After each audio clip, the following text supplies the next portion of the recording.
What is up, guys? It is so great to see all of you. Thank you so much for the support on the last vlog. Was going for a cruise in the 812 and realized I haven't filmed any tunnel runs in this car in way too long. I think it's time to fix that. V12 time.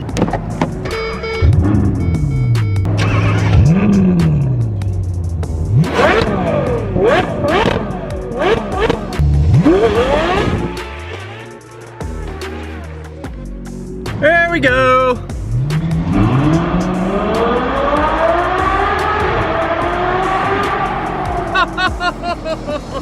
All right, tunnel number 2.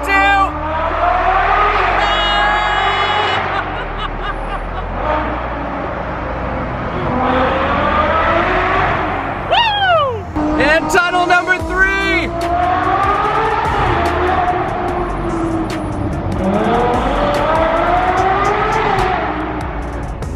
I can't believe it, guys. The snake is still closed.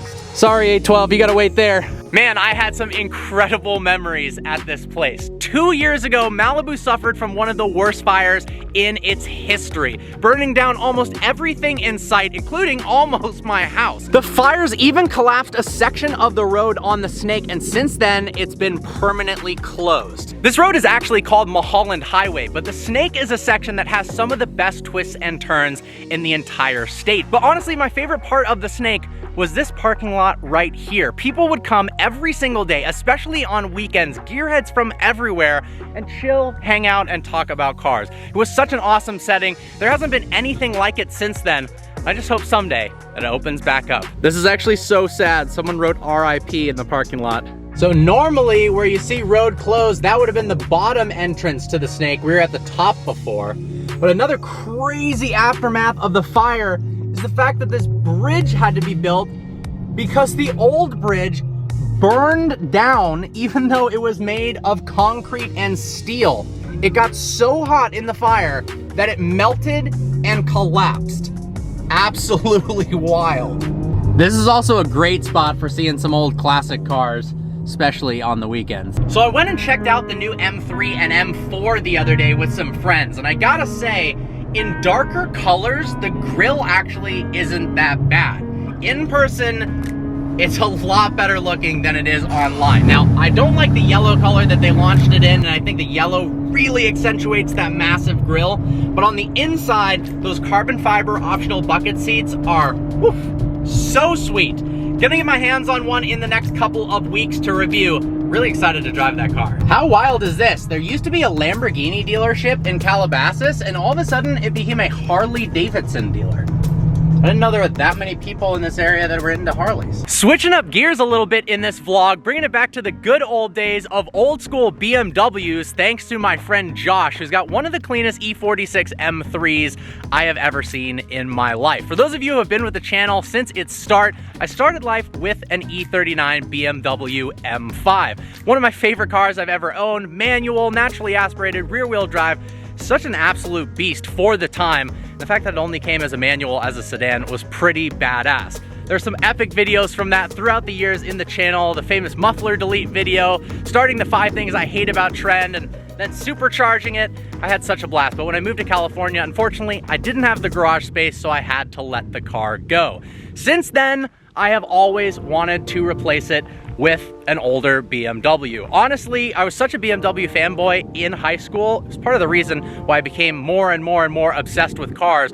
Were the E39 M5, the E46 M3, and the E92 BMW M3. So this beautiful M3 started life as a 2006 competition package. The competition package gave you cooler wheels, bigger brakes, the steering off of a CSL, which meant it's 2.7 turns lock-to-lock instead of 3 turns lock-to-lock, as well as some Alcantara and aluminum upgrades in the interior. But this is honestly the perfect representation of building the ultimate M3 that's available in the United States. The M3 CSL was the ultimate E46. Unfortunately, it wasn't available for whatever reason in the United States.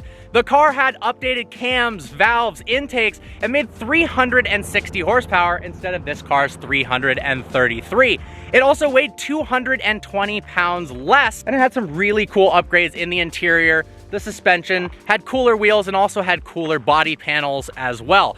But the craziest part about the M3 CSL is it was the first M car ever to feature a carbon fiber exposed roof, which set the tone for future M cars of today's standards. Now, you can get most M cars with a carbon fiber roof option if you want. So let's run through this M3 to show you why it's so special. Then we're gonna take it for a drive and talk about what car I should get next on the channel. Under the hood of the E46 M3 is a glorious 3.2 liter inline six that makes 333 horsepower and 262 pound-feet of torque and revs to a glorious 8,000 RPMs. The car also only weighs 3,400 pounds. Let's compare that to the brand new 2021 M3, where it only revs to 6,250 RPMs and it weighs 3,900 pounds. One of the highlight features of the M3 CSL's engine is the carbon fiber CSL intake. That means induction noise is increased in a way that sounds absolutely fantastic. It actually sounds better than the engine itself. This has a Carbonious CSL carbon fiber intake.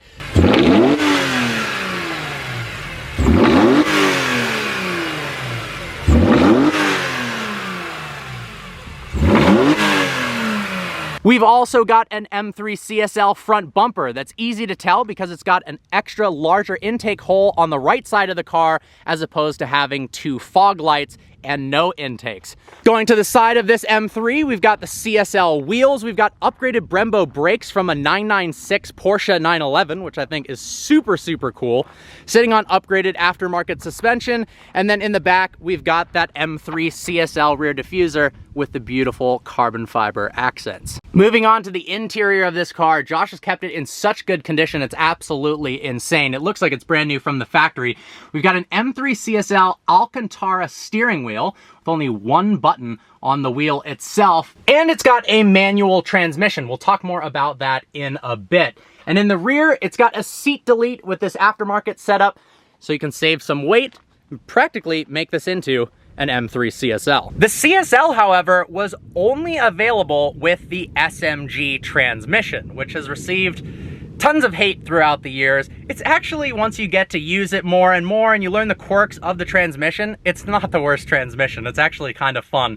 But compared to today's DCT transmissions and compared to a manual, it's nowhere near as good. The crazy part is this car actually used to be an SMG car, and Josh decided himself to swap it with a 6-speed manual transmission, and that, I think, is epic. So essentially, we've got an Americanized M3 CSL with a manual. Really, we're just missing the bucket seats that come with the M3 CSL and that carbon fiber roof. Something I love about the M3's interior is when you turn the car on, the tachometer actually has these adjustable LED lights on it that go from 4,000 RPM, and as the car warms up, one by one, those little LEDs disappear, letting you know when it's fully warm and when you can actually floor it and reach that 8,000 RPM red line. I think it's a cool little indicator that makes sure that you don't beat the heck out of your car before it's warm. All right, sport mode activated. Let's go.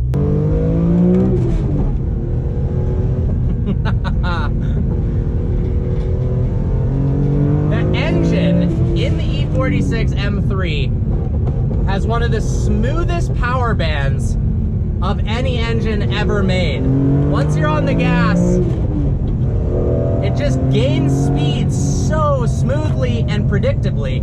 Because it doesn't have any turbos, it's naturally aspirated, of course, it's so easy to predict how the car is going to feel and react in the canyons. With the newer M cars, particularly the F80, it had so much torque low down that one, it would break traction almost too easily, and two, between shifts it would chirp the tires in this almost artificial way that would make the car lose its balance and make it tricky in the canyons. None of that here. It feels so mechanical. You hear all these noises and the car is just so flat through corners. It's actually ridiculous how well this thing keeps its composure through the corners. The brakes are fantastic, but that engine is just so silky smooth. It makes driving this thing an absolute freaking blast.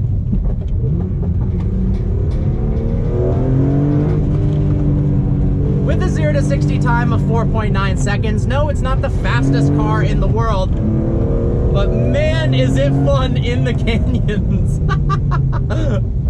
Oh my gosh.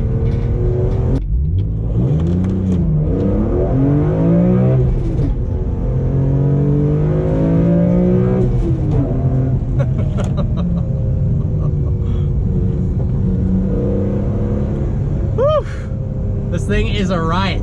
All right, let's switch to a point of view camera, show you what it's like to drive this thing from a first person point of view, talk a little bit more about BMW M cars, shall we?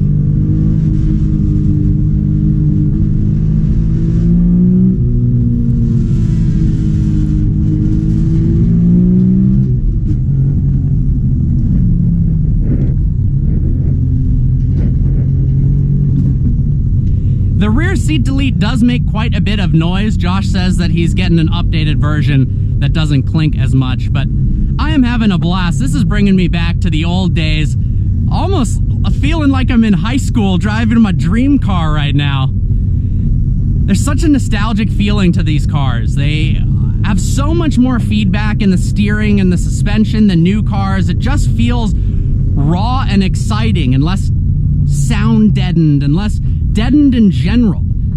Everything feels sharp and mechanical instead of almost rubberized and dumbed down to make sure that the cars appeal to a wider audience. This is the period of time when BMW was really catering towards its enthusiast buyers, not just trying to make as much money as possible.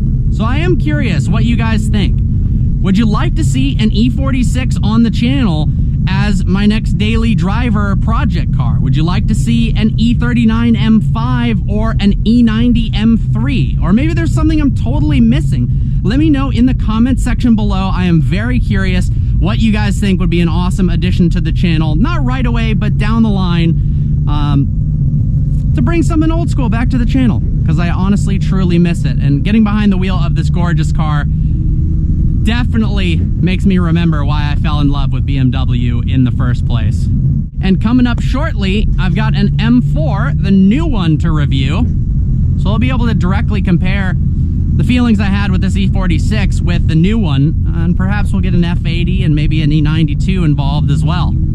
Well guys, I hope you enjoyed this video. Like always, please browse the channel and subscribe. I look forward to seeing you next video.